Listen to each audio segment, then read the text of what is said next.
V'zot habracha.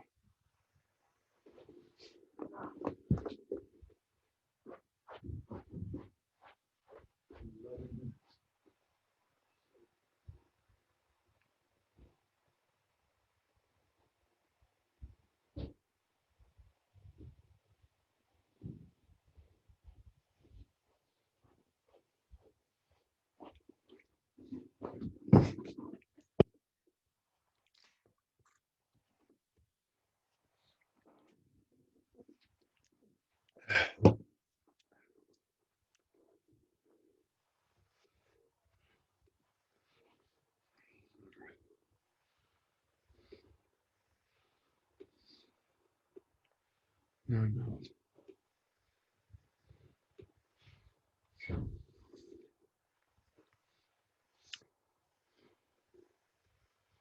Hey there.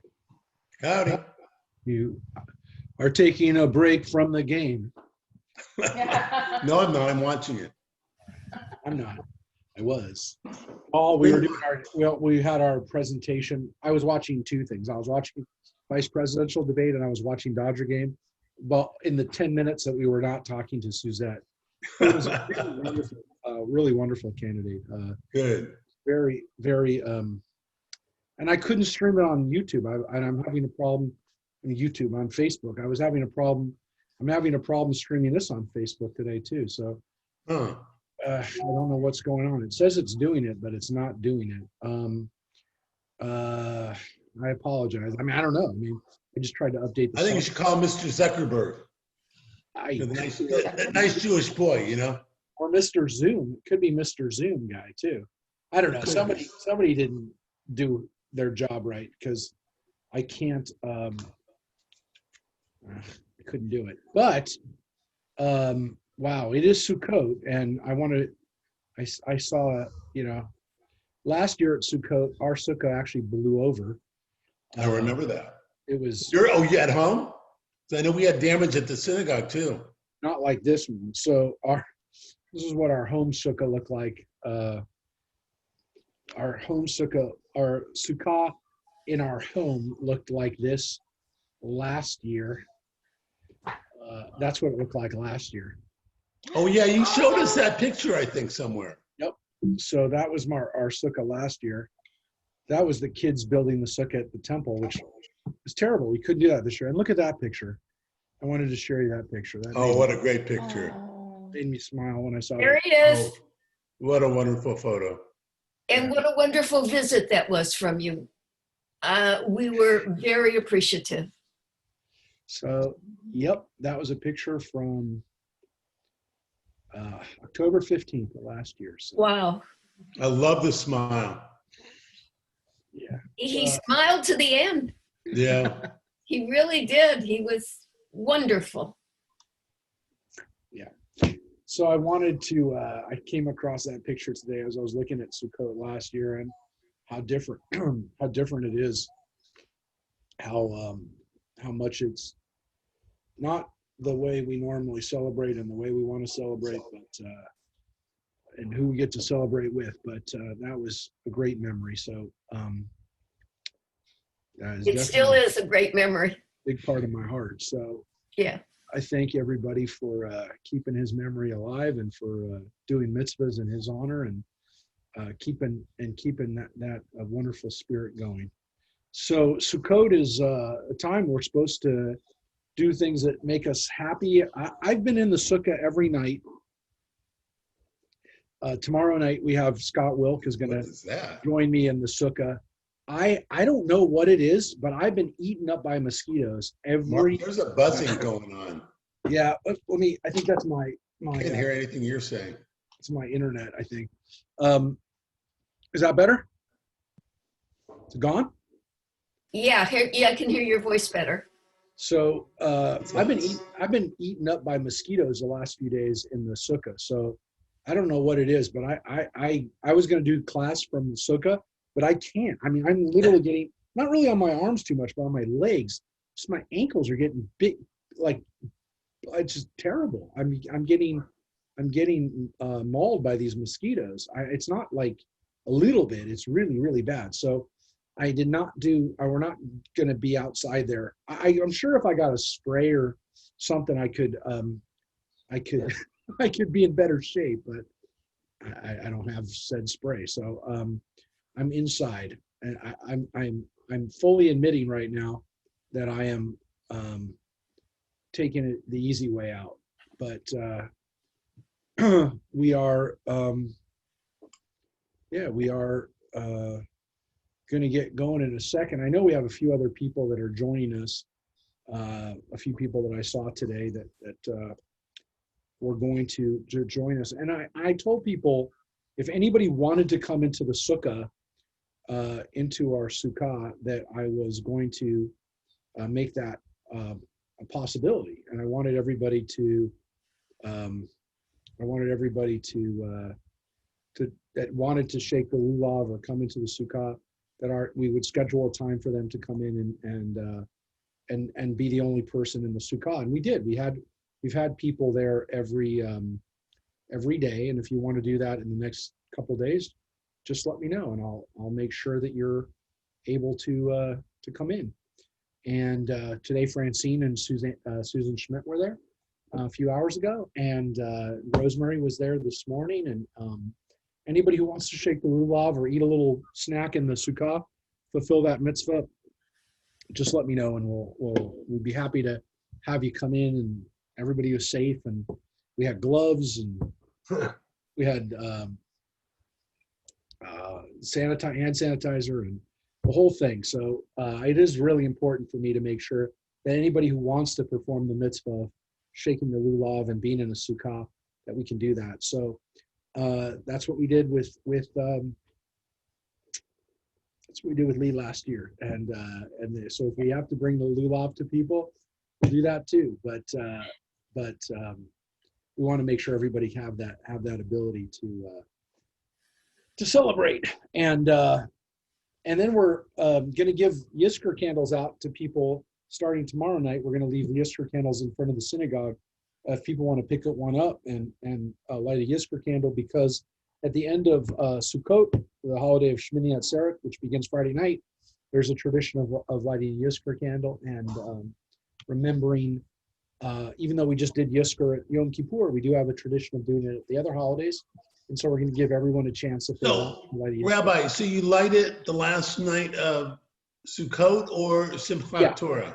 No, you light it the last night, technically the night we call Shmini Atzeret. Right, so Friday night before Shabbat. Yep, exactly. So that'll be the Shmini Atzeret, the last day. And then Sukkot ends with that bonus day, if you will, the Shmini Atzeret, the 8th day. And it's a festival in its own right. And so the rabbis weren't really sure what to do about it, because it is an 8th day. Shmini Atzeret literally means the 8th day assembly. And so what do you do? How do you make that a 2-day holiday? Because isn't it the 8th and then the 9th day if you make every holiday 2 days outside of the land of Israel?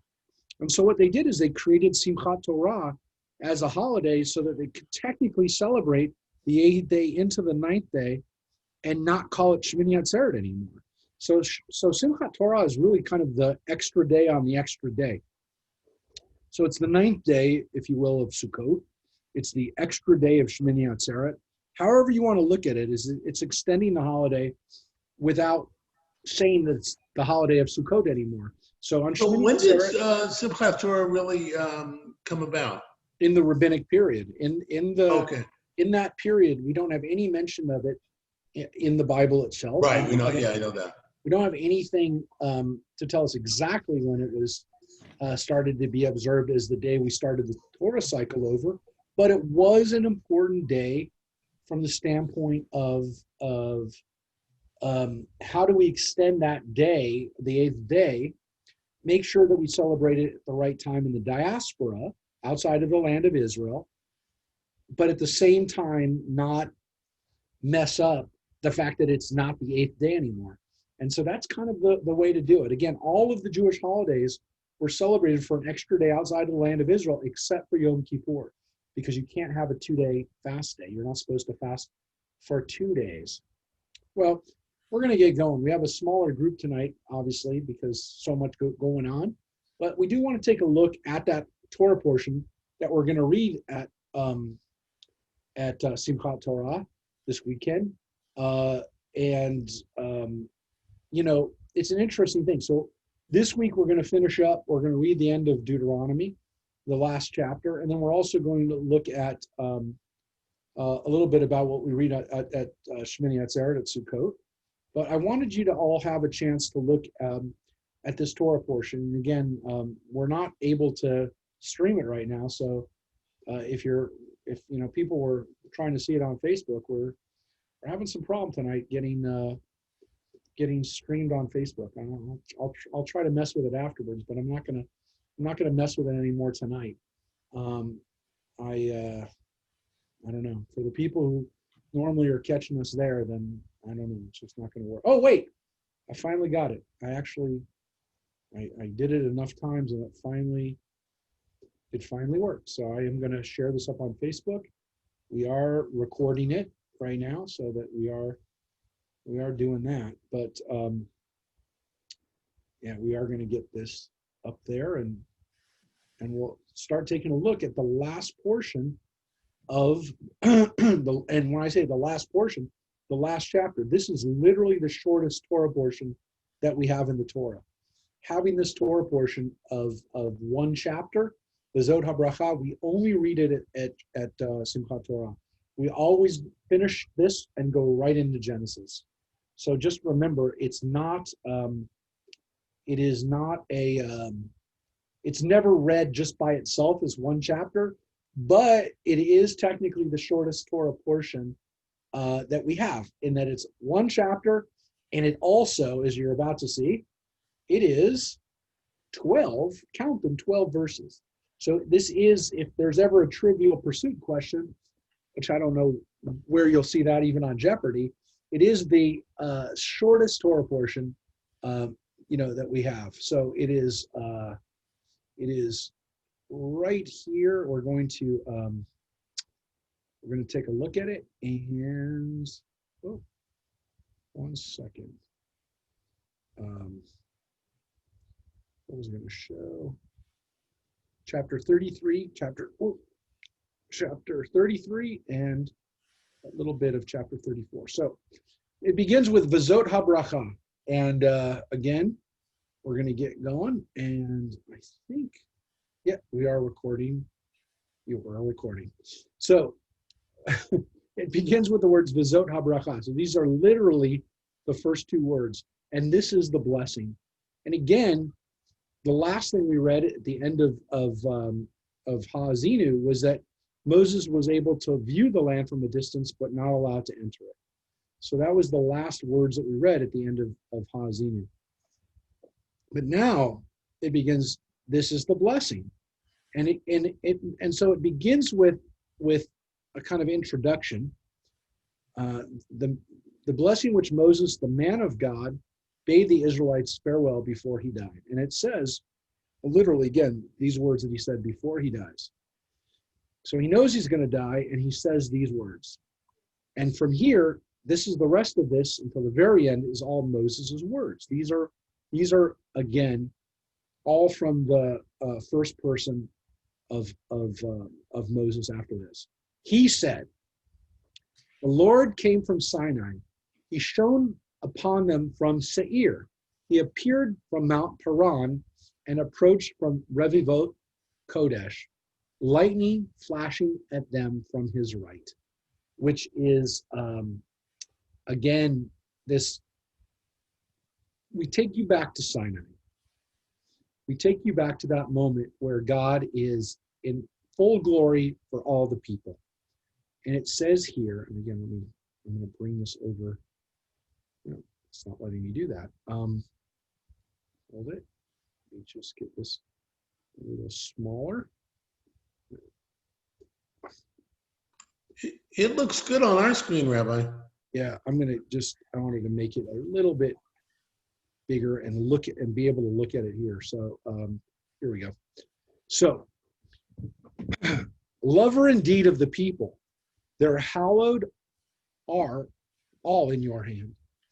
And again, all of the people are hallowed. They're Kodesh, and they're in your hand. They followed in your steps, accepting your pronouncements. When Moses charged us with teaching as the heritage of the congregation of Jacob, and again, there should be a comma there, otherwise it looks like the A's, but as the heritage of the congregation of Jacob. Now, what's interesting about that is it says Moses charged us with the teaching. Well, isn't it Moses that's saying this to the people? So it's Moses talking about himself, again, as the third person talking about himself in the first person. This is Moses telling the people that at Mount Sinai, they took on the Torah. And this is the line where we get Torah tziva lanu Moshe. Torah tziva lanu Moshe, which we sing. Torah tziva lanu Moshe. Torah tziva lanu Moshe. That is the line that Moses charged us with the teaching. Moses commanded us the Torah. And it obviously doesn't mean that Moses wrote the Torah. The assumption is, again, that God wrote the Torah, but that Moses commanded us to follow the Torah. And the words that kind of, again, since this is biblical poetry, that reinforce that is the words Morasha Kihilat Yaakov. It is a heritage. It is a legacy. Morasha is the word Morasha, which actually you'll see Camp Morasha, and you'll see the word Morasha sometimes is the name of usually Jewish camps and Jewish youth activities. That it is a heritage, that it is the tradition, a legacy for the congregation of Yaakov. So this is a beautiful phrase, that line, Torah tziva lanu Moshe, Morasha Kihilat Yaakov. It's again a beautiful poetic phrase. And then it says, then he became king in Yeshurun when the heads of the people assembled the tribes of Israel together, which again is the biblical poetry, the doublet, the repeating of that idea that the people assembled together. They came under God's kingship. And again, the word Yeshurun, one of the nicknames for Israel is Yeshurun, which is the root is Yashar. And again, as we mentioned, it's one of the other names. You'll sometimes see synagogues called Kehilat Jeshurun, B'nai Jeshurun. We'll see synagogues that have that name Jeshurun, and Adat Jeshurun, the community of Jeshurun. These are all other names for the Israelites. It is the root of the word is Yashar, which means straight, upright, which is another name for the Jewish people, the upright people. Now we're going to get into the specific blessings for each of the tribes. And what's so cool about this is we're actually reading this on Tuesday morning. We're reading about the blessing of Jacob and the blessings that the tribes got at the beginning from Jacob himself. So we have this wonderful parallel. At the end of Genesis, we have a blessing of the patriarchs by the patriarch Jacob to the sons, to the 12 sons. And here at the end of Deuteronomy, we have a blessing of each of the 12 tribes that are now the descendants of those individuals. And so Reuben, Judah, Issachar, all those people. And it just so happens we're reading this now in our Tuesday morning Midrash class. We're reading about this. We've been reading about it over the last few weeks. So we're kind of seeing the parallels. So for people who are there Tuesday mornings, you're actually getting kind of a double dose of these blessings. The ones that Jacob gives, and now the ones that Moses gives. Jacob gave them to the people themselves, gave them to the actual patriarchs, the heads of these tribes. Moses is giving it to their descendants. So it's interesting to see, and again, we'll refer back to those blessings, and you'll be able to see them in the in Genesis. I promise we'll go back and look a little bit at the end of Genesis too. So here we have the first, and again, this is the oldest son. It says, Yechi Ruvain, may Reuben live and not die, though few be his numbers. Now, that's not a lot. That's the whole blessing for Reuven. And what's interesting about this, of course, is that it seems to kind of give us this idea that the Reubenites, even though they're the oldest tribe, they're the first tribe, they're also the smallest tribe, or one of the smallest tribes.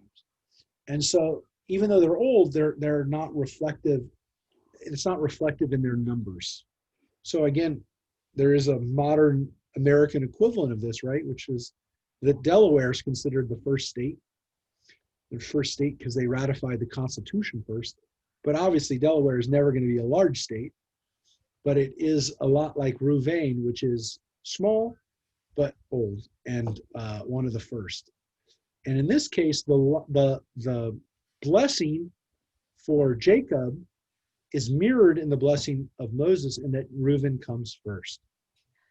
But almost immediately it goes different, because we go. Rabbi, one question. Yeah, of course. May Reuben live and not die. Does that mean never? What that, that seems weird. It does. Okay, so yeah, it's good to point out. Well, that he should live to an old age is good, but not die. So here he's. That's is poetry. Is he talking to Reuven? Well, Reuven's been dead for generations. He's talking to the Reubenites. He's talking to the tribe. Oh, And okay. so when he the tribe. when he says "do not die out," he's really talking about the tribe, which is already perilously close to disappearing, and does in fact disappear, in the sense that we don't know who are descendants of Reuben anymore.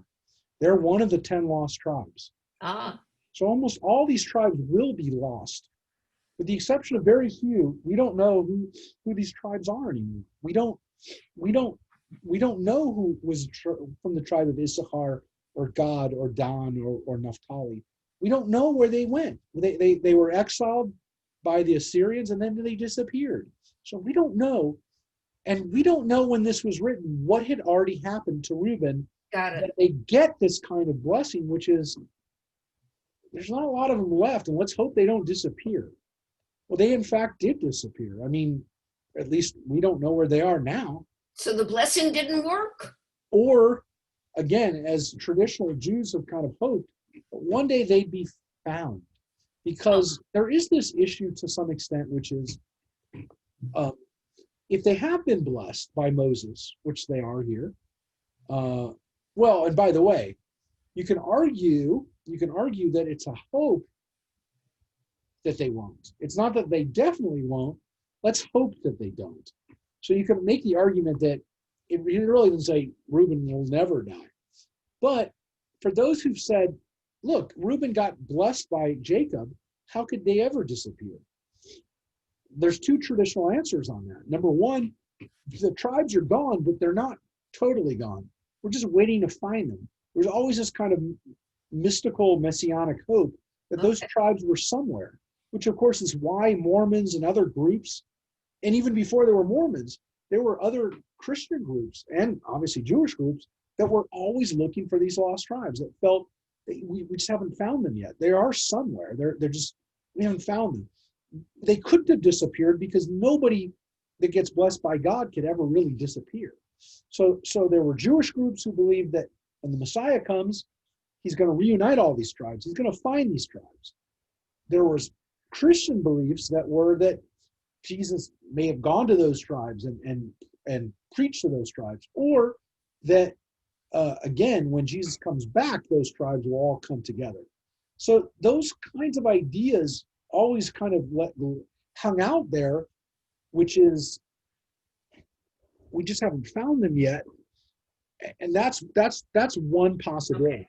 There's another possibility, which is that they got destroyed because they didn't follow the law and they weren't doing what's right. And so they did, all of this is conditional, right? All of their blessings are conditional on doing the right thing. Right. If they didn't do the right thing, then the blessing is, let's hope they don't, but we don't know. And so there is that feeling too, which is that it doesn't really say that they will. It just says we hope that they don't disappear. So there is that kind of, there are two kind of takes on this, which again, The first one's really predicated on the idea that nobody that was ever blessed could ever really disappear. So the next tribe that we get into is Judah, which is interesting because we jump from child 1 to child 4. Now, Judah is the largest tribe, and it is the only tribe that kind of survives, not completely intact, because a lot of Judahites did die. The Babylonians killed a lot of our people, but we're Jews because we're descendants of Judah. And so Judah really did, of all the tribes, we're the tribe that survived. And so we were exiled by the Babylonians. We came back.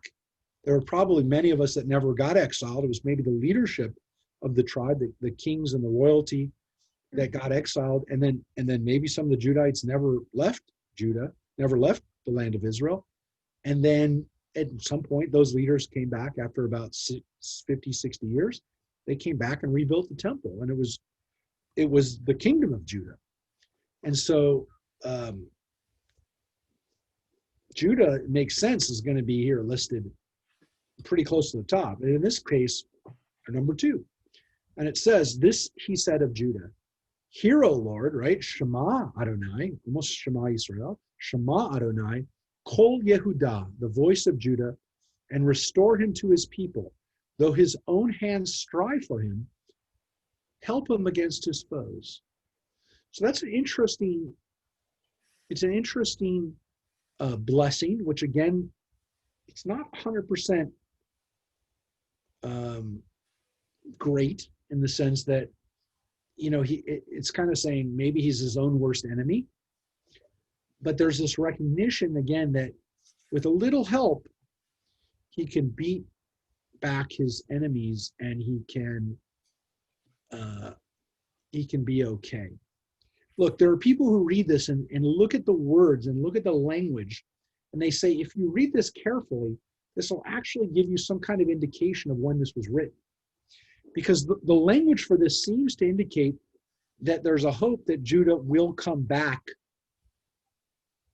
and will be restored, which might be, again, written at a time when the people of Judah were either exiled or some of them had been exiled, and that we're hoping that they'll come back, which means that if this part of the Torah was written during the Babylonian period, that would date it, kind of in the 600s that this section was written.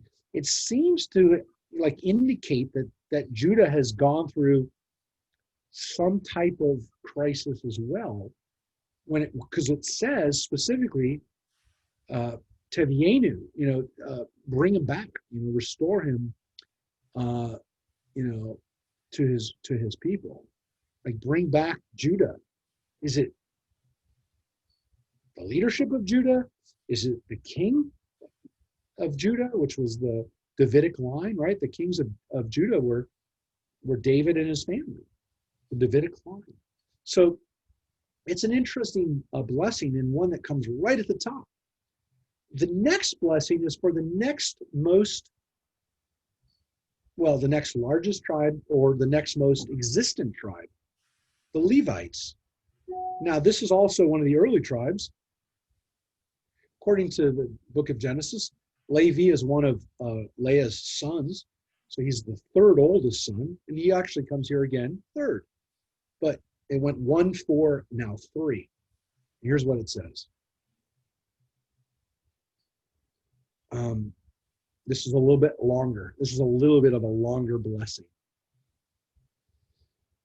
And of Levi, he said, let your Tumim and Urim be with your faithful one, whom you tested at Massah, challenged at the waters of Meribah, who said of his father and mother, I consider them not. His brothers he disregarded, ignored his own children. Your precepts alone they observed and kept your covenant.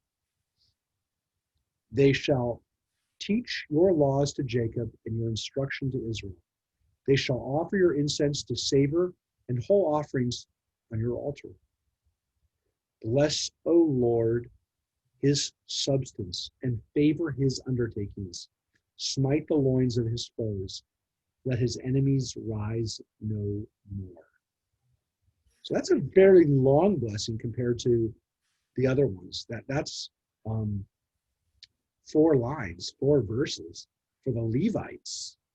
So there's a lot going on there. Obviously, this is Moses' tribe, Moses and Aaron's tribe. And so this is the tribe of the Kohanim. This is the tribe of the priests. It's the tribe of the Levites. It's the tribe of the people that are going to be the religious leaders of the people. And that is conveyed here, right? Which is your Urim, your Tumim and Urim, which is kind of the reverse of the way they're normally given. The Urim and Tumim are those devices, those magical, mystical devices that the Levites use to answer questions for the people. They're the ones, the Urim and Tumim, we don't have them anymore, but they're we're not really sure if they were some kind of dice or some kind of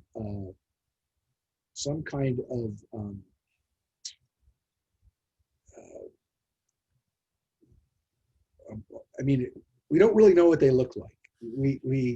There are people who try to imagine what they look like, but the Torah doesn't really give us a great description of them, but they are the symbols of unlocking knowledge and understanding prophecy, if you will, with these devices.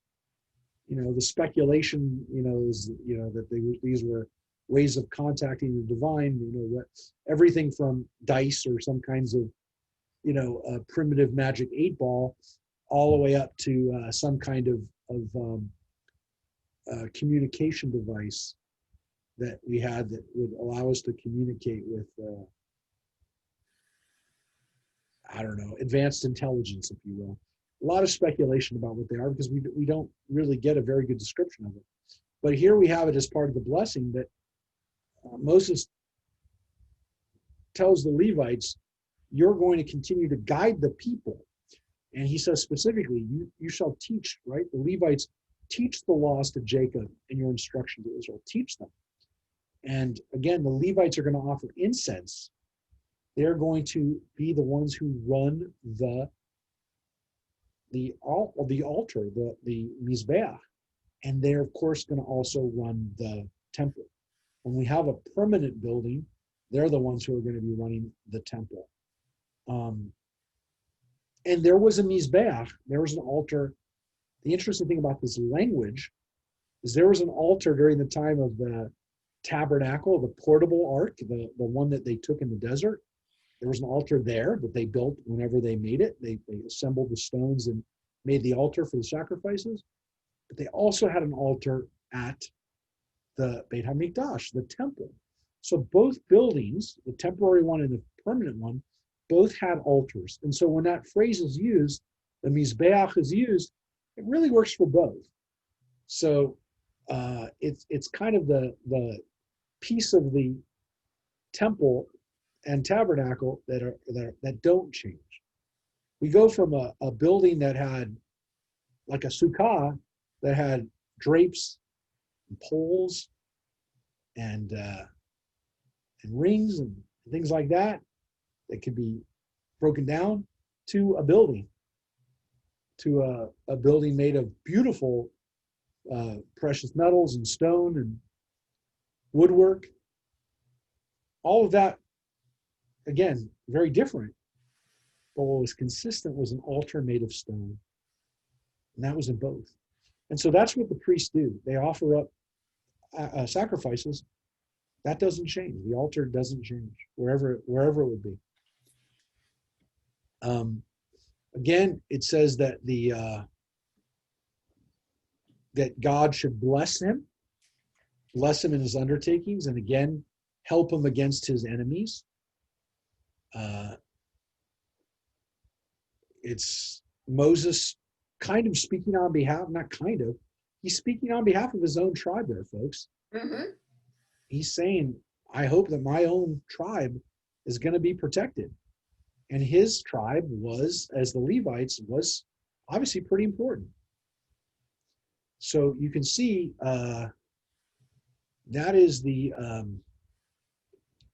the blessing of the Levites, which is 4 verses of the initial verses. I mean, that's more verses than the previous 2 blessings combined. Mhm. That's how big that blessing is. And again, it kind of indicates to you how big how important the Levites are. So we've had 3 tribes so far. We've had the Reubenites, we've had the Judites, and we've had the Levites. And again, when it talks about tested Massah and Meribah, they're talking about places where the Levites. They're talking about the Levites helping with Moses in dealing with people who were rebelling against God in those places. Next, we get to Benjamin. Now, this is strange for a lot of reasons, not least of which it's a small tribe geographically. It's the youngest tribe chronologically. Benjamin is the youngest of Jacob's sons. He's Joseph's younger brother.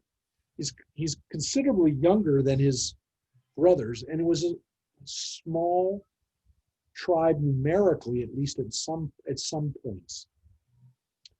However, as we see in this blessing, there's a secret here about Benjamin. And interestingly, Benjamin's one of the only tribes that we read about after the exile that still was recognized as being around. Why? Because we read about Mordecai and Esther are from the tribe of Benjamin living in Persia. And so even though Benjamin technically is one of the 10 lost tribes, like Reuben and like those other tribes, Gad, Issachar, Dan, and what's interesting about Benjamin is that they still are referred to as Benjaminites when they're in exile. Which kind of begs the question, did some of these tribes not really disappear? And to get back to Joyce's original point about the tribes and what happens to them, there's another possibility, which is that they never really got lost. They were just absorbed by the larger Jewish community, meaning the larger Judah tribe. And when they were in exile, once they were in exile in Assyria or Babylonia, once the Jews from Judah got taken in, maybe they all kind of reorganized or reconnected in exile too. Rabbi, that's what I was taught in Hebrew school. We don't really know. I mean, it's very possible. I will tell you that again. You can't make too many assumptions from the book of Esther, which is the least logical book in the Bible. Really, I mean, it's almost again a fantasy, a dream. But there seems to be there's no reason to doubt that people were called Benjaminites in Persia, in which case at least some of them didn't disappear. And I will tell you, it makes sense because of what we read here. If this was written... Do they kind of stick together as tribes, or do the tribes totally go separate ways? At a certain point, it seems like people just intermarried in their tribe. And what is so key about Benjamin, and why I don't think Benjamin disappeared, in the sense that I think many of us are descendants of the tribe of Benjamin, a Benjamin, this is what it says, a Benjamin, he said, beloved of the Lord, he rests securely beside him. Ever does he protect him as he rests between his shoulders. This refers specifically to Benjamin geographically. This has nothing to do with Benjamin as a person. It has nothing to do with the tribe doing something like being punished for it or even being called into account. It's only a positive because the reality is, what's special about Benjamin? It's where Jerusalem is. When it says he rests securely beside him, it's saying that God resides in Benjamin because God resides in Jerusalem, and that protects him. And when it says that God rests between his shoulders, it's viewing Benjamin like geographically and saying that Jerusalem rests between the shoulders of the mountains in Benjamin. And it's almost like, again, that Jerusalem sits there on the back of Benjamin, and it's being propped up by Benjamin. And so if Jerusalem was inhabited by King David and the Judahites, it's in the tribe of Benjamin. It was Judah never technically owned Jerusalem. It was a Benjaminite city. So it means that Judah inhabited Benjamin, which means that there were a lot of Benjaminites in Jerusalem. It was their home. It was their home. Again, to use the modern equivalent, Benjamin was carving out, was literally, to some extent, was Washington, D.C. And you know, Washington, D.C. was always kind of like north and south. It was a little bit of both. I mean, you know, there were slaves in Washington, D.C. until after the war. I mean, literally, the emancipation didn't free the slaves in Washington, D.C. I mean, there were slaves walking around in Lincoln's Washington, D.C. There was a lot of southern feel to that city, which it has a little bit today. But, you know, for those, I've actually seen Sandy Keaton in Washington, D.C.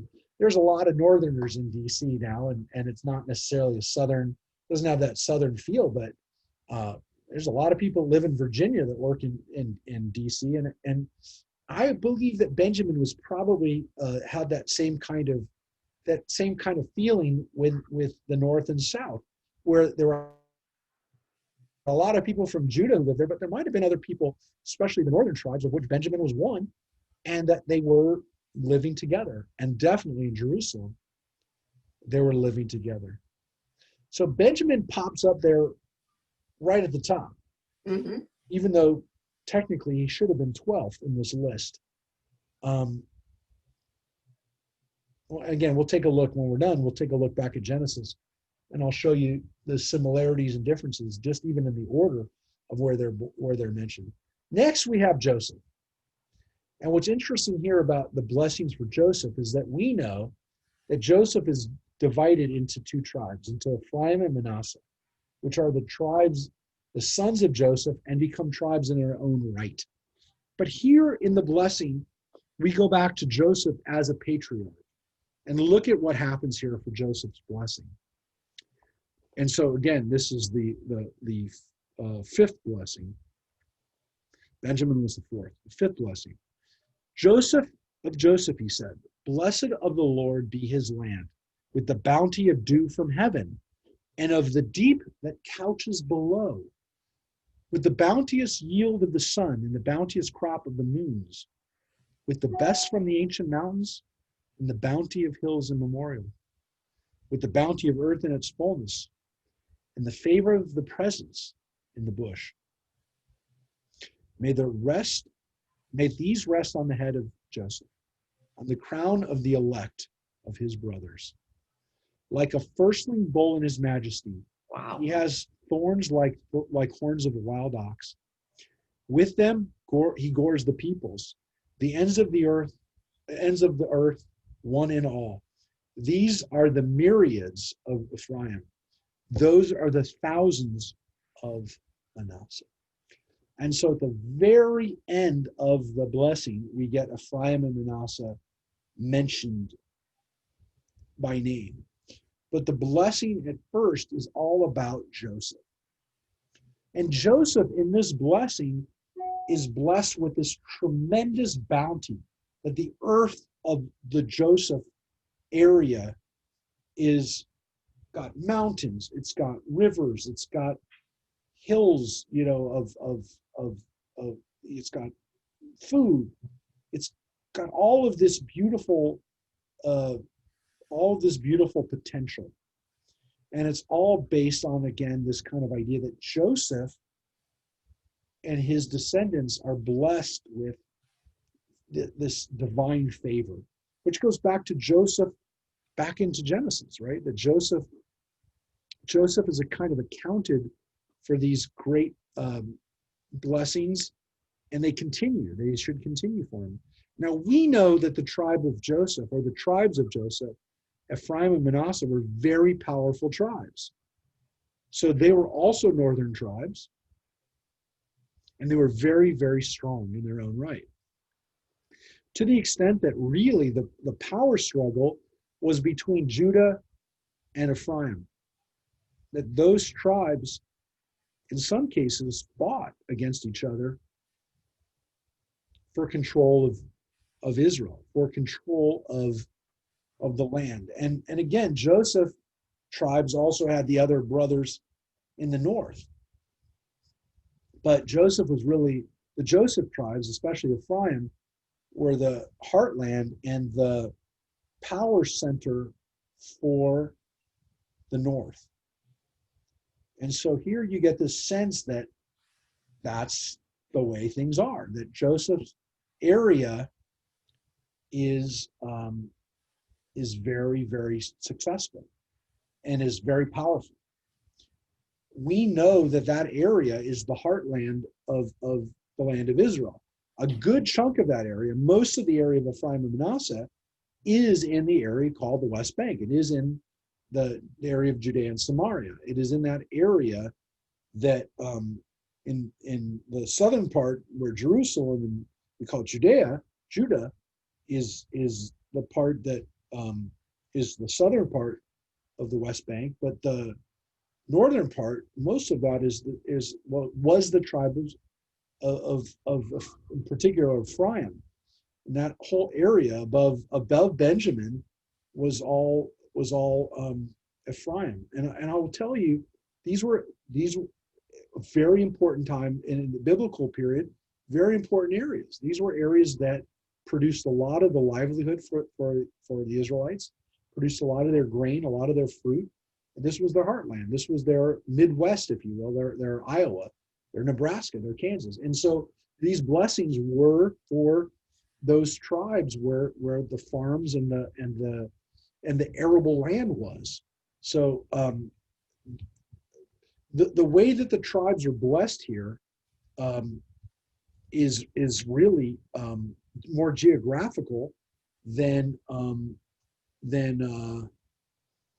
anything else. And I'm going to show you the tribal portions on a map,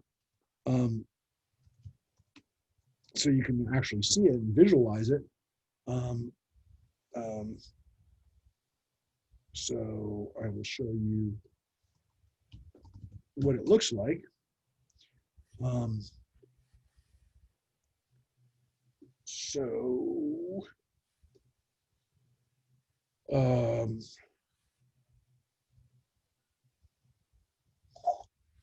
me make this map is probably, well, it's good enough.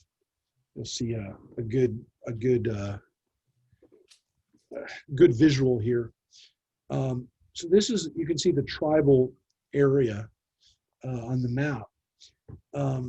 So we had Judah. Judah is here. Again, the Levites are everywhere. You can see Reuben is here on the other side of the Jordan River. That was the area that they wanted to be in. This area that Reuben, Gad, and part of Manasseh, they got to be in this section, which is the other side of the Jordan River, modern day Jordan today. That was part of the tribal portions. But you can see Ephraim and Manasseh are here. Now, there was a time when Manasseh probably didn't have this whole coastal area, but it would have been a little bit smaller, Manasseh. But you can see Ephraim and Manasseh are kind of the heartland of Israel. And this is really the area, this whole area here is the area that is the West Bank today. This area right through here. So Ephraim and Manasseh are right here. And then you get up here to the tribes in the far north. Asher, Naphtali, Dan is here, and then eventually goes up into this area right here. But you can see Benjamin right here. It's tiny tribe, but it has Jerusalem right here, and it kind of, as you can see, it's kind of like the shoulder blades are on both sides, and then kind of like the head of between the shoulders is Benjamin, popping up there. And again, really important, middle, which again is to some extent as I made the comparison, it's really like Washington D.C. in between Judah and the north, specifically Ephraim and Manasseh. So you can see these tribes, the rivalry between them, between Judah and Ephraim and Manasseh, Benjamin's kind of in the middle. And you see here too, the tribe of Shimon. This tribe gets completely absorbed by Judah. So the Shimonites, they don't ever really get defeated. They just get absorbed into Judah. These tribes, again, we really don't know what happens to them. They do seem to disappear. We don't have records of Zebulonites or Naphtalites. We don't really hear about those tribes. Even Ephraim and Manasseh, we don't really hear what happens to them. So again, this gives you kind of a visual. We'll go back to the text. You can see again what happens here. So Ephraim and Manasseh get blessed with as the tribes of Joseph, that these are blessings. These tribes, these are tribes that get a lot. Next, Zebulun, Zvulun. This is a really short one. And of Zebulun, he said, rejoice, O Zebulun, on your journeys. And then it says, and Issachar, in your tents. So that's not a lot. That's not a lot of, I hate to say it, but it's not a lot of, doesn't help us a lot. It doesn't give us a lot to go on. And that's because we don't really know, as I said, a lot about these tribes. Zebulun, though, we do know, based on the Bible, are the tribe that are the seafaring tribe. They're the ones that are known as seafarers, as merchants, as sea merchants. Again, they are don't seem like bad people. We don't know a lot about them. There aren't a lot of tribes. I'd say a lot of tribes. There's no other tribes that we really read about that are merchants, and so that's interesting. They're usually represented in tribal representations with ships, with sailing, with merchant ships. And so they're blessed on their journeys. Okay, well that seems to be consistent. And then Issachar, it says, in your tents, be'ohalecha, which again contrasted with Zebulun, it's out on the road. Issachar is blessed in their tents. Doesn't really say much other than they will be blessed where they are, which is at home. We do know, according to the Torah in Genesis, that Zebulun and Issachar are the 9th and 10th oldest sons, but they're also sons of Leah. They're the bonus children that Leah gets. They're her 5th and 6th children. They're Jacob's 9th and 10th sons that he has after he has children with Bilhah and Zilpah. So Bilhah and Zilpah each give him 2 sons, the 2 concubines, the 2 women, his handmaidens, whatever you want to call them. They give him 4 children. Then it comes back to Issachar and Zebulun. Actually, the order is Issachar comes first and then Zebulun, even though it's reversed here. Those are the 9th and 10th oldest sons. We don't really learn anything about them in the Bible. They're not good or bad. Issachar, we just discussed in the Midrash, is actually considered kind of a good tribe. They're considered sturdy and dependable. They're dependable people. This blessing seems to be consistent with that they live in their tents. The rabbis interpreted from this that they are teachers, that they're rabbis, that they were the ancestors of the rabbis. Whenever we see the word tent, the rabbis will draw off of that it's not meant to be just a tent that you live in, but a place of study, a Beit Midrash. They call those tents, right? And so they said that Issachar is they're the ones that stay back and teach. Their brothers.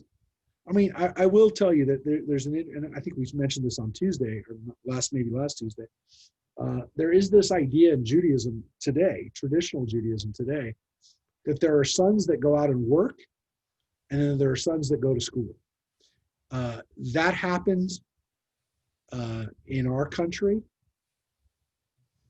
There were sons or children that were picked to go to college, and the other kids had to support that child. That happened not just in the Orthodox world, that happened to other people too, in a family, especially with limited resources. And it definitely still happens in the Orthodox world today, that a child who has inclination or great skills in Torah, that child will be able to study Torah while the other family, parts of the family will go to work in business, whether it's the diamond business or whether it's real estate or electronics. Those people will go and support the part of the family that's studying Torah. Why do they do it? Well, they do it because they feel like the priority, if you can do it, is to study Torah. But there's this idea that if you're one of those people that helps support the Torah, that's your Torah too. You get to claim any of that Torah that your brother teaches while you're out there working. That's your brother's working on your behalf too. He's teaching and studying and giving Torah to people through you, and you get credit for that. It's as if it was your Torah. So that's why people do it. That's why people will say, "Hey, I don't care. I'm out there working, and my brother's at yeshiva. So I'm okay with that." They are okay with it. So I mean, maybe not everybody, but that's how anybody does it. You want to know how anybody does it? It's because they believe that they're getting counted for the Torah of their relatives. So that is Zebulun and Issachar, and as they said, there is without a doubt there is a modern implication to that. You go out and work, you go out into the world, and the other brother will stay home and study. And it actually said, I didn't give the whole part. They invite kin to their mountain. They offer sacrifices of success, for they draw on the riches of the sea and the hidden hoards of the sea. So that is the blessings for Issachar and Zvulun. The first part is Issachar. They invite their kin to the mountain. They offer sacrifices of success. And then again, the Zebulunites draw the riches of the sea and the hidden hoards of the sand. So now we get to the tribe of Gad.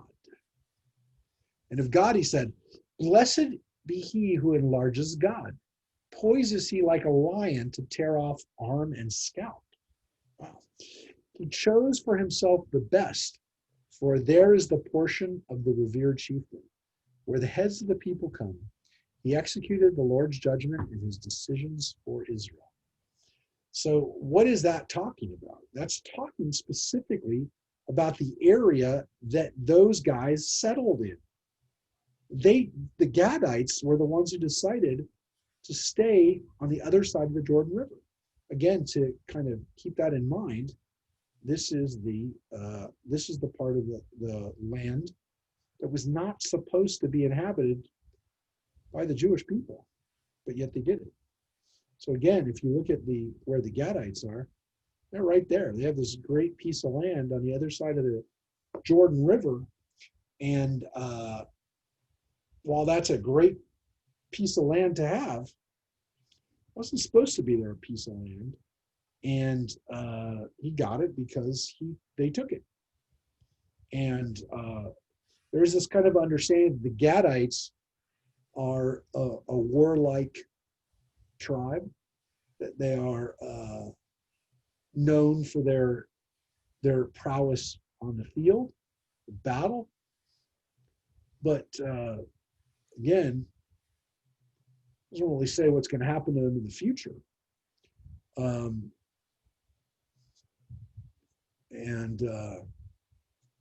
Again, we know the Gadites later on, we don't know what happens to them. We know that they disappear, essentially. So let's take a look back at the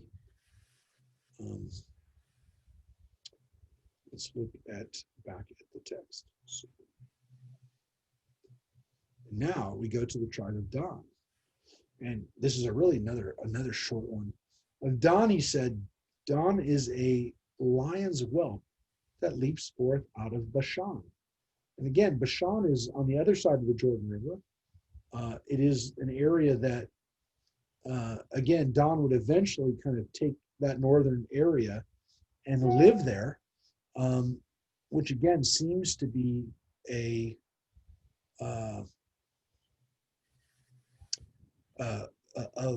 an area that they kind of claim the right to, rather than an area that they originally would have been given.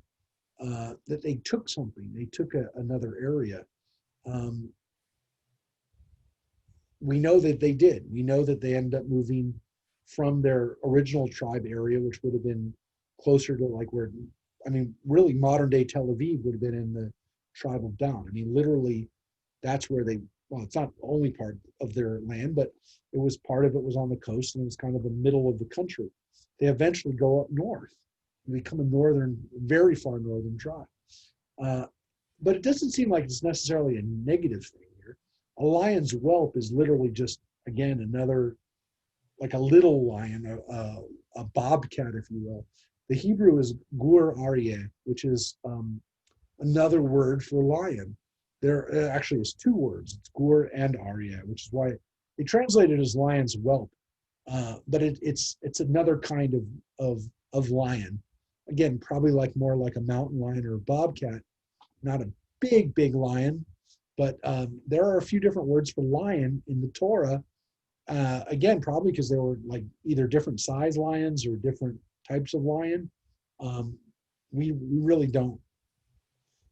We don't have those words. We have a lion, and in Hebrew they have three different words for lion. Gur, Aryeh, and Kfir are all names for lion, and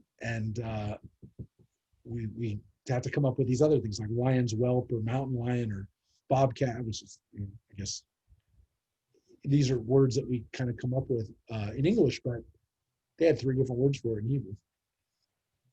And so that's Dan. He is also kind of he's equated with a lion and with a tough animal. Then it says for Naphtali, very short blessing too. And of Naphtali he said, "O Naphtali, sated with favor and full of the Lord's blessing, take possession on the west and south." And what's interesting about this is that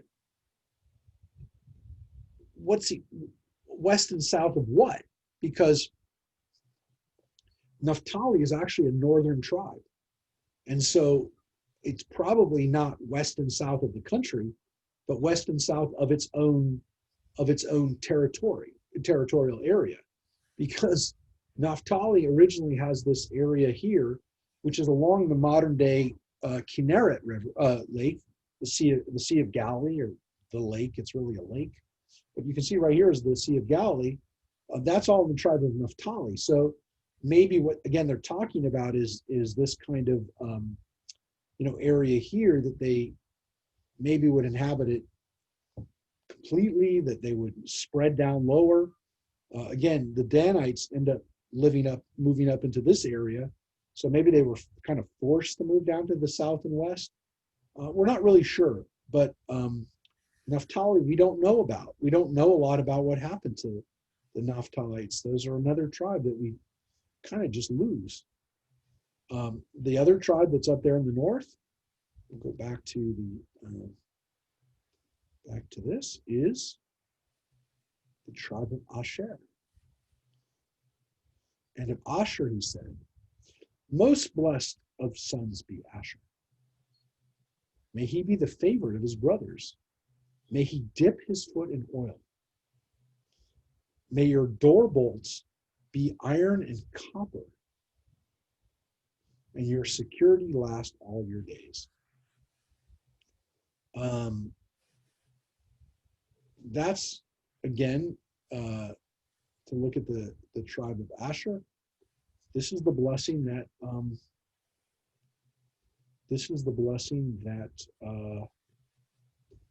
goes to this far north tribe. Again, looking at where Asher is.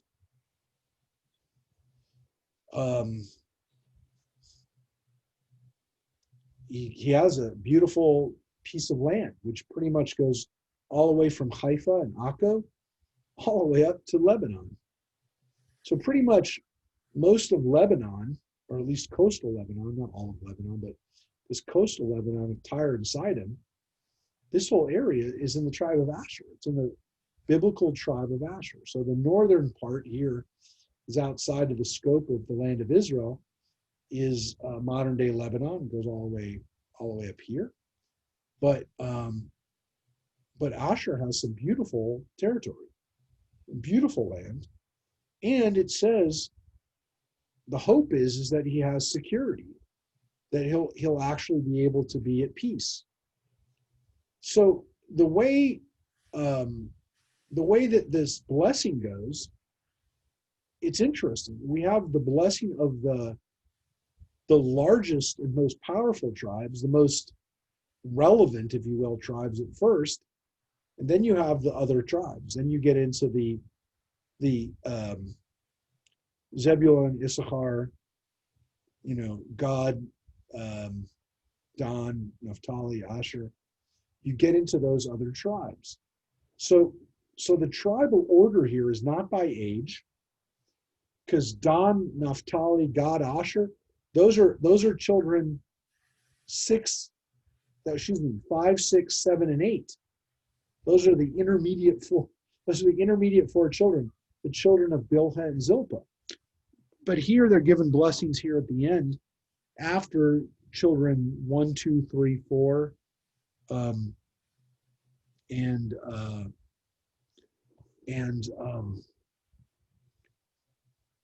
they are kind of saved to the end. Any questions about Vizot Habracha so far? Because we're done with the sons, or we're done with the tribes. We'll read the last few verses, but does anybody have any questions about what's here? So again, we've read through essentially the first 25 verses. Again, the blessings, it's not like the blessings at the end are bad. I mean, Asher, be the favored tribe, be secure, have good stuff happen. Sounds good to me,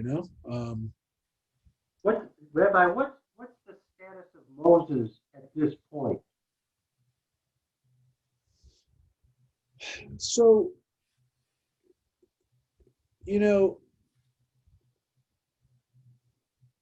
it seems as though this prayer is being, it's put in Moses's mouth. So Moses is the one who's uttering this blessing. And again, he seems strong. So again, we're going to read in a second that he is most definitely still strong. But he seems like, again, with his last action is to bless the tribes. However you want to understand this, whoever wrote this, whatever your understanding of how this comes to be, the important thing is that our ancestors believed that Moses' last act, they wanted Moses' last act to be to say goodbye to the people and to give them a final blessing. That his last words in the world were to bless the tribes, to bless everybody, essentially. Again, rather than blessing individuals, but he actually blesses the tribes, and that by including everybody, he actually gets to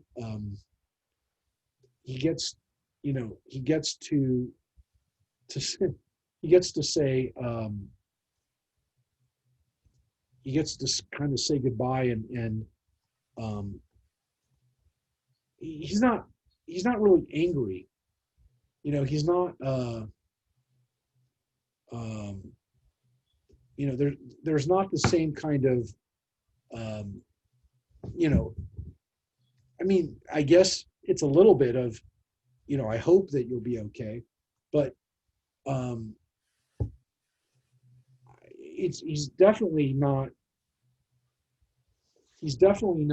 angry. He's not even cautionary to that extent.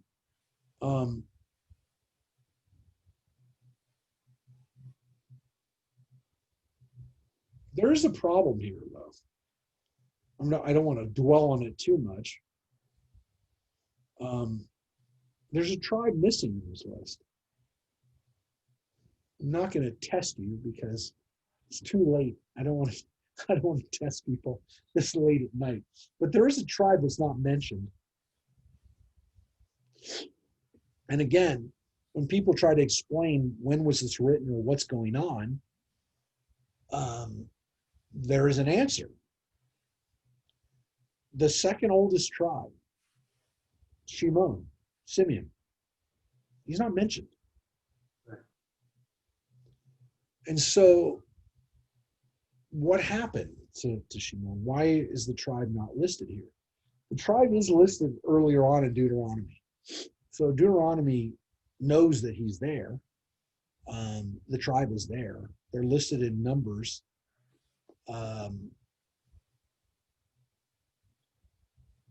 Why isn't he here? Now, as I told you, we know that the tribe of Shimon, as I showed you on the map, was absorbed by Judah, merged into Judah. So, the simple answer that's given is that by the time that this poem and this blessing was written, it already had happened. And so there was no need to pick them out and to recognize them, because by this point they're already been subsumed into the larger tribe of Judah. That's one possibility. The people who've read the Torah for, again, trying to figure out what happens here. It's interesting because by the time we get to this blessing, the Levites definitely get a blessing. We saw at the beginning, it was a very long blessing, 4 verses. They get the blessing. They are the priests. They are the teachers of the people, but they don't get a tribal portion. And by this point, Shimon doesn't have a tribal portion anymore. So, there is a lesson here, which is that the tribes of Shimon and Levi essentially don't have a tribal portion. There are no boundaries to those tribes. You can't find them there. You can't find them on a map, if you will, right? I guess that's what I'm trying to say. Well, actually, I shall show you.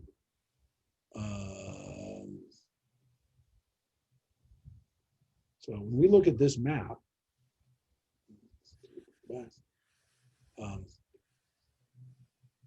Shimon,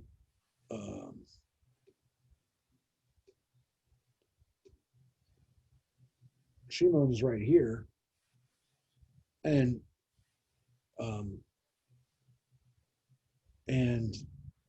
there is no Levi, and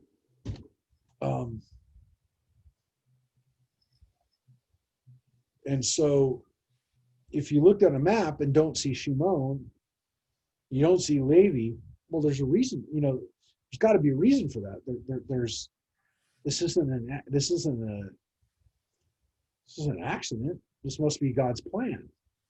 And so the interesting thing that kind of the rabbis came up with is that Shimon and Levi have roles. They're important tribes or parts of the Jewish people, but essentially they lost their position as a state, if you will, because their ancestors, Shimon and Levi, were violent people who did not help their family situation when they attacked the city of Shechem and tried to get vengeance for their sister Dinah, but really caused the Israelites to be in a precarious situation. And so the rabbis kind of point out that Shimon and Levi are violent people. Violent. I'll show you when we're done. Keep that in mind. So the last part, after Asher, we're going to go back to the blessing. The rest of this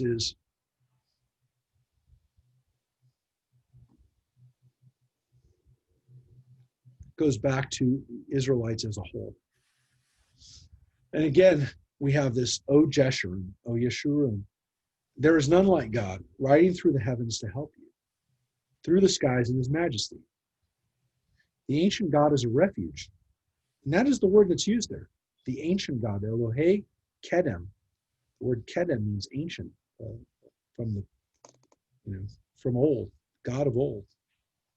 It's probably the way it's translated in King James. God of old is a refuge. A support are the arms everlasting. It's not old by itself, it's old and everlasting. He drove out the enemy before you by his command, destroy. Thus Israel dwells in safety. Untroubled is Jacob's abode, in a land of grain and wine, under heaven's dripping dew. O happy Israel, who is like you? A people delivered by the Lord, your protecting shield, your sword triumphant. Your enemies shall come cringing before you, and you shall tread on their backs. And that is the blessing. That is the final blessing for everybody. So the last few verses, 26, 27, 28, 29, are all blessings on the people, for everybody. And their blessings, again, that the land will be filled with bounty, will be good stuff, and that that God will protect them. God will come to their aid. So before we go back to the last verses, I just want to show you what I'm talking about from the beginning. And let us look at the end. As Joseph says goodbye to the people. So here you have, by the way, Judah is a lion's whelp. In the last blessing we had Don as a lion's whelp. But let's look at the blessing as Jacob gives it to him. Reuben comes first. He's not given a very good blessing. And then when we get to Shimon and Levi, it says, Shimon and Levi are a pair. Their weapons are tools of lawlessness. Let not my person be included in their counsel. Let not my being be counted in their assembly. For when angry, they slay men, and when pleased, they maim oxen. Cursed be their anger so fierce, and their wrath so relentless. I will divide them in Jacob, scatter them in Israel. So that's the blessing in Genesis. So when we get to the end, when we get to Deuteronomy,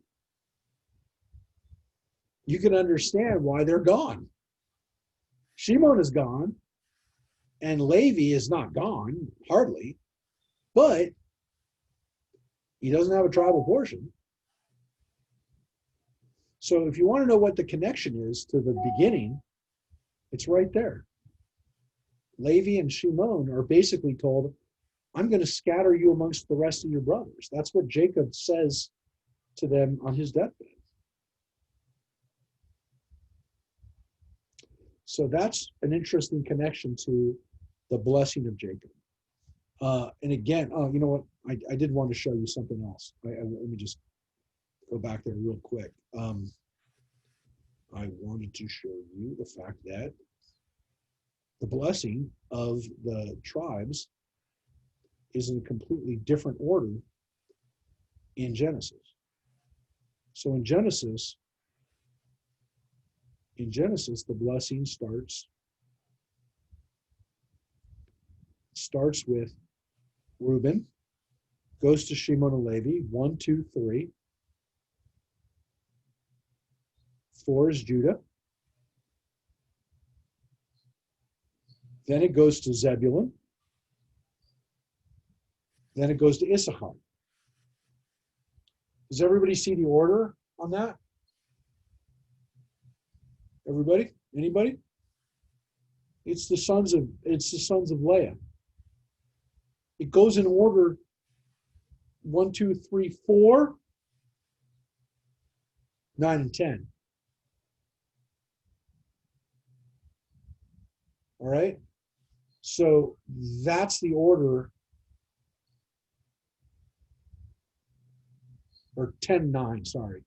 1, 2, 3, 4, 10, 9 is Issachar. But those are the sons of Leah. Those are Leah's sons. Then it goes Dan, Naphtali, which are children 5 and 6. Those are Bilhah's. It goes Dan, goes in order of how they were born. Dan, who is the 5th oldest, is Bilhah's son. Then it goes to Gad, who's Zilpah's oldest. Then it goes to Asher, who is Zilpah's 2nd oldest. And then it goes back to Naphtali, who is Bilhah's 2nd oldest. And then it goes to Joseph and Benjamin, sons 11 and 12. So the way that Jacob blesses his sons is he essentially kind of blesses them, Leah's sons first, then Bilhah, Zilpah kids, and then Rachel's kids. So it's a different order, really based on the moms. Whereas in the blessing here, it's based on geography.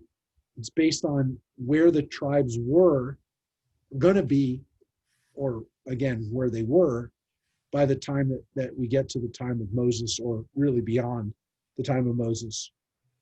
Maybe in the 12, maybe in the 600s or 700s rather than even the 1200s. So I know that's a lot to take in, but I did want you to see the difference between the chapter 49 of Genesis and chapter 33 of Deuteronomy. They're interesting to compare. And now we're going to finish up with the last chapter. It's a very short chapter, but it's a really critical 12 lines. And this is the death of Moses. And it says that Moses went up from the steppes of Moab to Mount Nebo. And this is Moses's final days on the planet.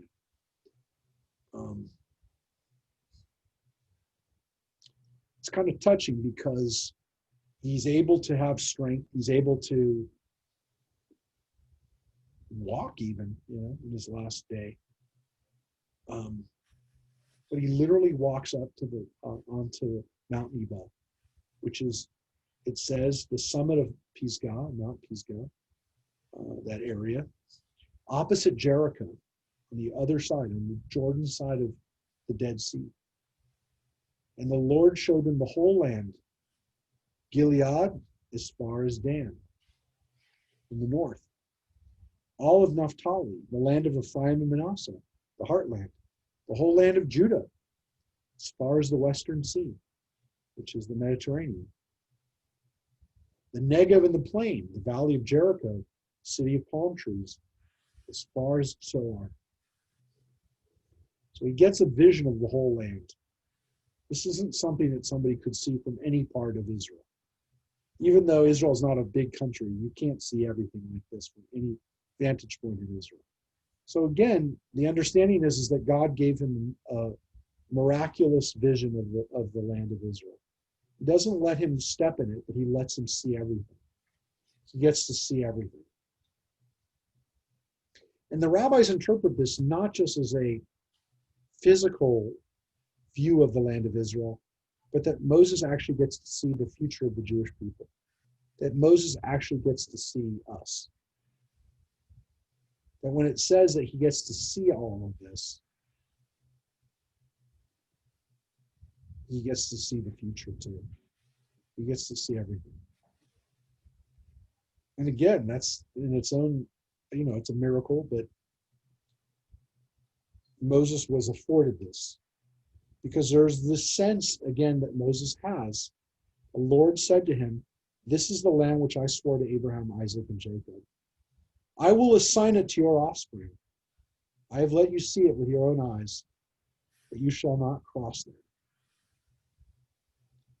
So again, there is no negotiation on this, Moses. You're not going to go in. Again. And the Midrash has it that Moses was arguing with God about this to the very end. So Moses, the servant of the Lord, died there in the land of Moab at the command of the Lord. And by that, we understand that God literally took Moses, took his spirit, that no angel of death, no normal death for Moses. He dies, but God himself does this. And it says he buried him in the land of Moab near Beth Peor. And no one knows his burial place to this day. The Torah says that flat out. Nobody knows where Moses is buried, that God buried him so that no one would be able to say, this is where Moses is buried.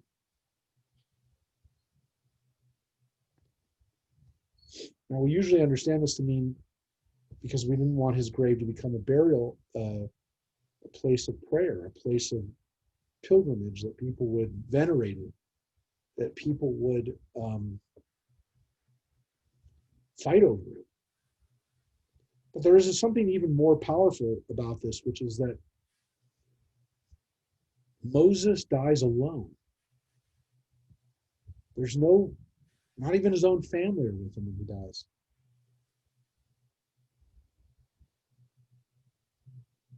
And there's something touching about that. There's something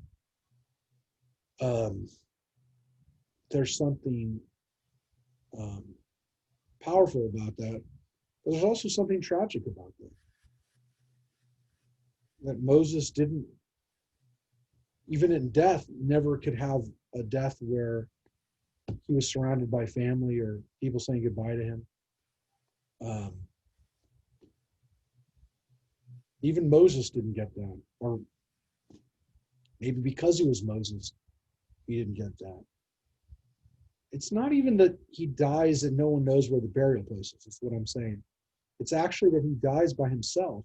I mean, he's with God. I mean, can't get any better than having God with you, but he wasn't alone in the sense that he had God. I mean, what more could you have by your side while you're dying? I mean, the rabbis recognize that. They read the Midrash on this. It's very powerful that Moses didn't have the same fear of death that most people have, maybe, but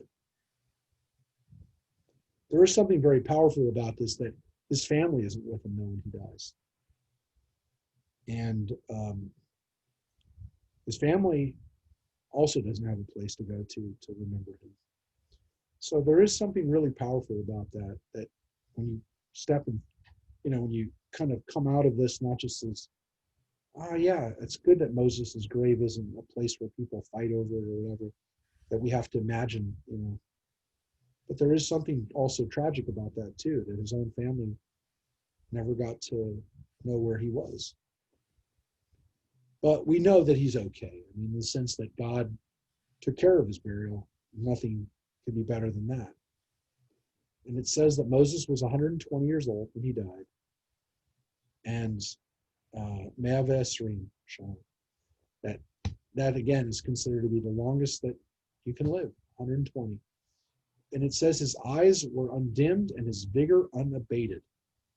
And again, this idea that he was still a man of vitality, that he was still a man of strength when he died, that he did not die with any weakness at all. And that is considered to be a blessing, that he did have his wits about him, that he did have his, he didn't die with his body collapsing and losing function. He was blessed that way. So he didn't get to die with anybody attending him, but he also didn't die in pain, essentially, is what they're saying. And here is what it says that happened. And this is it.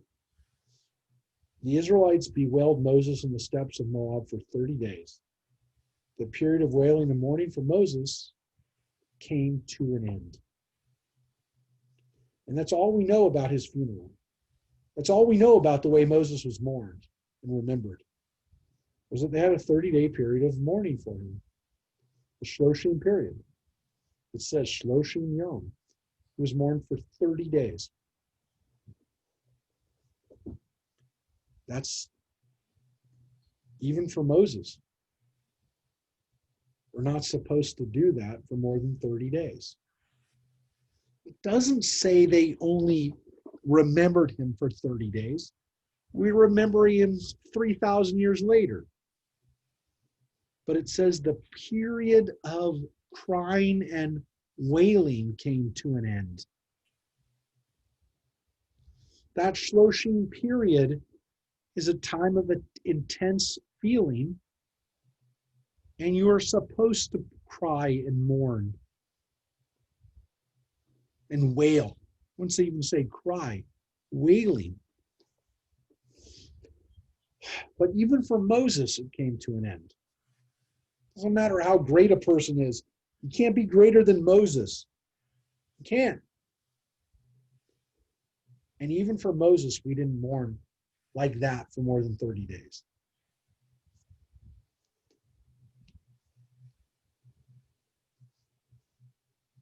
So my Shloshim period ended a week ago. And my period of mourning hasn't ended. But my period of Shloshim, of that period, has come to an end. And not my period of tears either, but my period of intense mourning has definitely changed. It's not maybe exactly 30 days, but I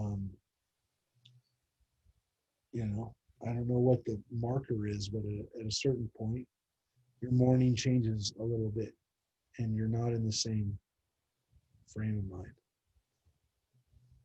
You're still in a period of mourning for a year. A full year period is supposed to be a period of still intensity, but that first month comes to an end, and at that point we have to get on and start doing other stuff.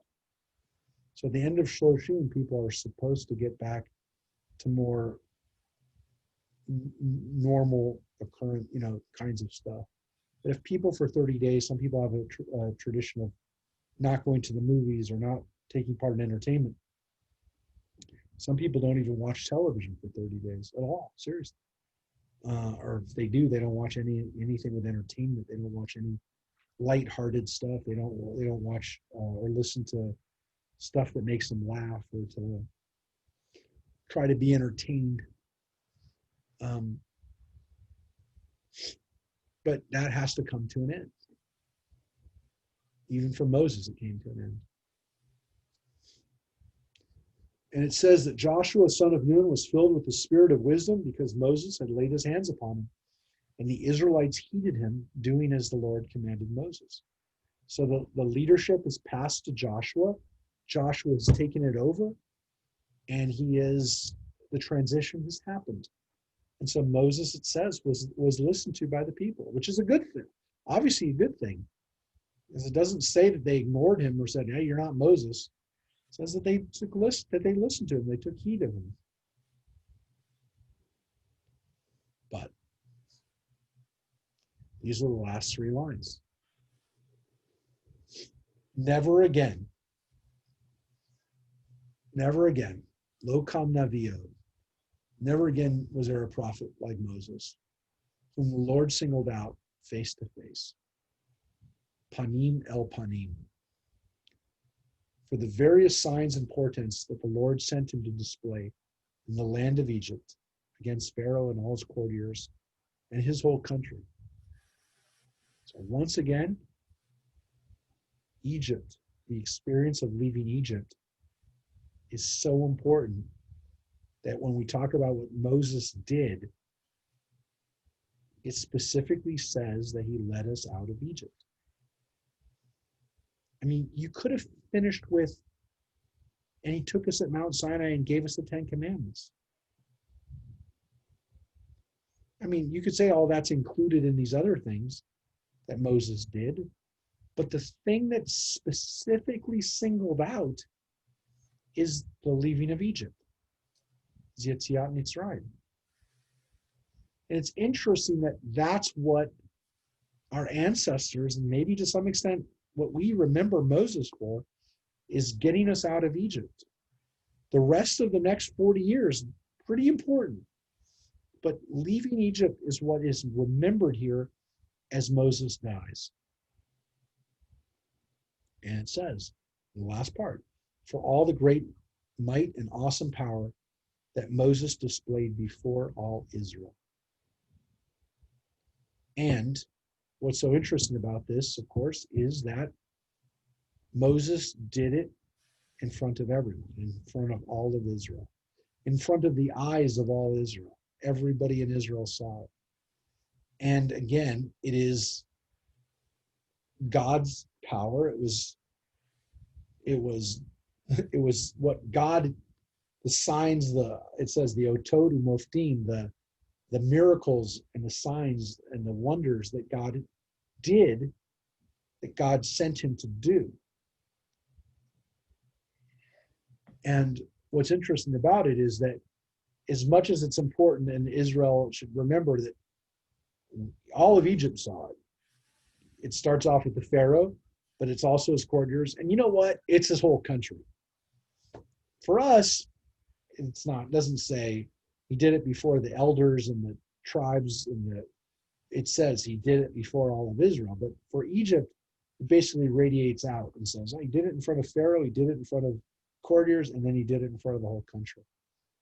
Here, the last word of the Torah is Israel. We always love pointing that out, that the last word of the Torah, of the 5 books, is Israel. That's the way it ends. It ends with us. We're the last word of the Torah.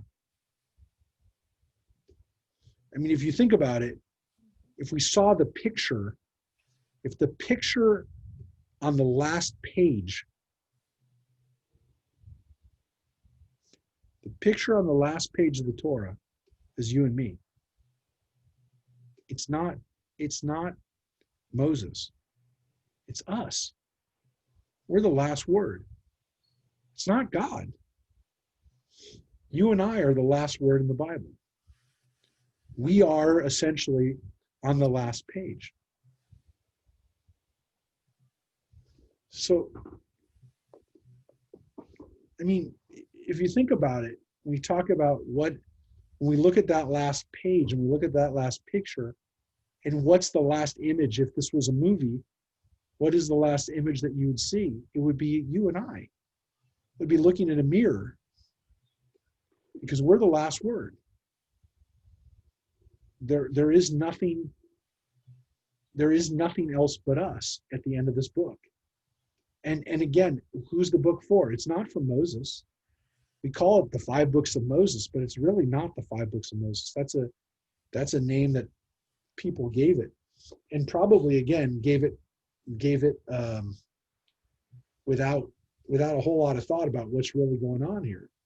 Because who's the last word of the Torah? Mhm.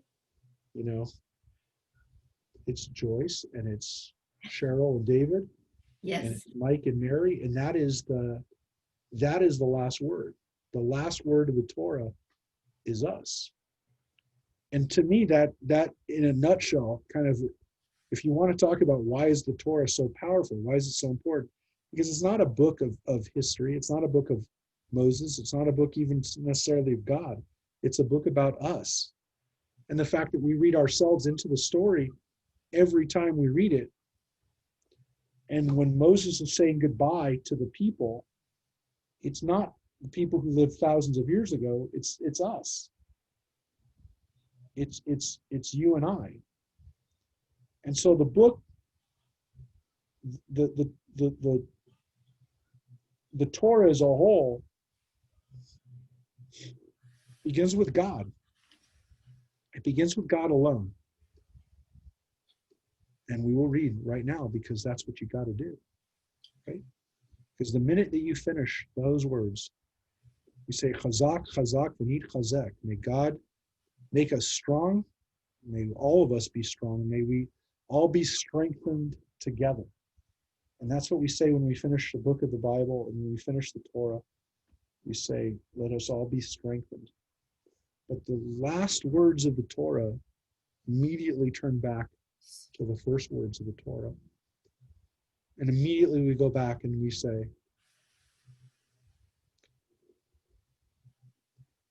when God began to create heaven and earth, the earth being unformed and void, with darkness over the surface of the deep, and the wind from God sweeping over the water, God said, let there be light.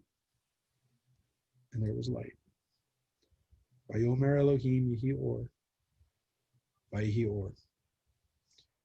And so,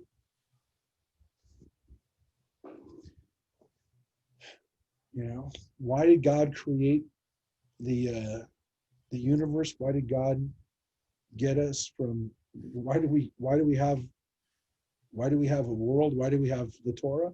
For us, because God created a world, a universe, but in the end, it meant nothing without us being there. And again, there's a solitary God at the beginning of the story. But at the end of the story, there's every one of us. And that's when you see the totality of that. And the Torah forces us to do that because Judaism tells us that the minute that we finish, we go back to the beginning. And what we learn from that isn't just that the Torah is about us, but that the whole universe is for us. That God created a universe for us. It's an amazing idea. It's one that it's not just that the Torah is about us. It's that the Torah is reminding us at the end that the message of the Torah is that God created the universe for us. And we have this amazing light that God gives us that is that's what God intended. That's the way we understand it in Judaism, because otherwise we wouldn't start out. First of all, we would just read the book and put it aside and say, hey, look, that's what, God gave us a beautiful story where we get to go into the land of Israel and we get the Torah and, Moses dies, but story's not forgotten. It's a much bigger point, which is that it's not even about that. It's about the universe existing for you and I. Because why else go back to the beginning and remind people the way the story started? God didn't want to be alone. That was not the intent. From the very beginning, we read that God created, and if the end of the story leads us right back to the beginning, a circle teaches us that that's why we're here, because God wanted us to be here, and God gave us this universe. So it's a pretty powerful lesson. I don't think it could be any more uplifting than to know that from the point of view of Judaism, this is God gave us this to be, So that even in grief, we grieve and then we go back to the beginning and start over and see the light again. And God wants you to have that light. I mean, God literally says, I'm creating from the beginning, I'm creating light from the beginning.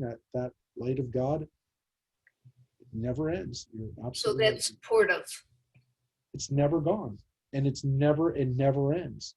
And it's not about Israel. It's not about one story. It's not about Moses. Because otherwise, that the story would just end there and we'd say, oh, well, that's a nice ending to the story. But it's not, because it goes right back to the beginning of, oh, wait a second. If you're not even letting me say for a minute, if you're not even letting me say for a minute that the point of the story is to get us to the land of Israel,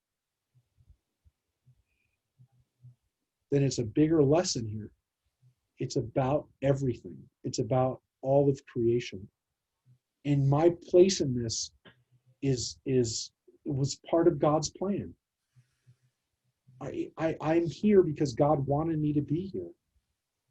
And therefore this can't be just an accident. This isn't just something that is over 70, 80, 90, 100 years if we're lucky. It doesn't end. It doesn't end because it immediately came right back to the beginning. And we've been doing that for thousands of years. It wasn't like some feel-good message that people wanted us to, let's all feel good about the world. And, this is what we've been doing for thousands of years at Simchat Torah. Every year, we turn right back to the beginning and said, oh, it's not about the end. It's not about where we ended up. It's that from the very beginning, this was part of a plan, a bigger plan. And it hits you when you read it right afterwards. You don't forget it. You can't, you don't like, oh man, I don't remember how did this story begin? When sometimes you read a book and you get to the end of it and you're like, I don't even remember how this story began. This doesn't let you forget it. The tradition of reading right from the beginning again forces you to remember, oh yeah, this is where I'm here because God wanted me to be here, not because my ancestor was Israelite. So it's a bigger message even for Jews. I mean, as much as it's a wonderful message for the Jewish people, it's a message for everybody, which is that the story doesn't end. And like you said, it doesn't end when we die either. It doesn't end in this world because the light of God goes on forever. And even when we're scattered all over the earth, we gather together, we're still a people, we're still a community. Yep. And my guess is that one day there'll be Jews living on other planets, other parts of the solar system, other parts of the galaxy, and they'll still all be part of that. And that's why when people say, well, we don't live in the land of Israel, we don't even live on the planet anymore, we'll say that's not the point. Yes. The point is that God created everything. And no one's going to say, oh, well, it says God created the earth. The heaven and the earth. It's not talking about just the planet. It's talking about everything that existed at the beginning. And I have no doubt that people in the future, when there are people living on other planets, are going to say it's clearly reflective of everything, of all creation, that literally there is no end. It's not like God's existence only is on the planet. It's all in the first sentence. Yeah. Heaven and earth. Yeah. So I think people will understand that. And they say, well, it says, nobody's going to say, oh, but it's not included in it. So I'm pretty confident that that's where we'll be. And I like the way you put it, that we're scattered and we'll be scattered even more, but we'll have ways that we connect. And I hope we figure out a way to do it even better than we're doing it now. Yes. Hope we figure out a way to do it. I'm sure we will. And so we can get people somehow on different time zones, all to be at the same time. Mike, are you still there?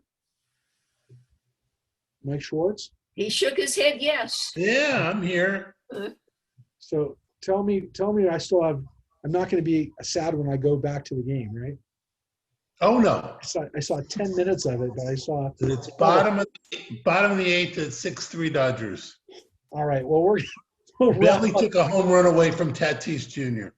Oh, poor I almost feel bad for anybody playing the Dodgers. I don't, but I almost do. So But good. it doesn't matter this year anyways. Oh, stop it, Mike. Don't be negative.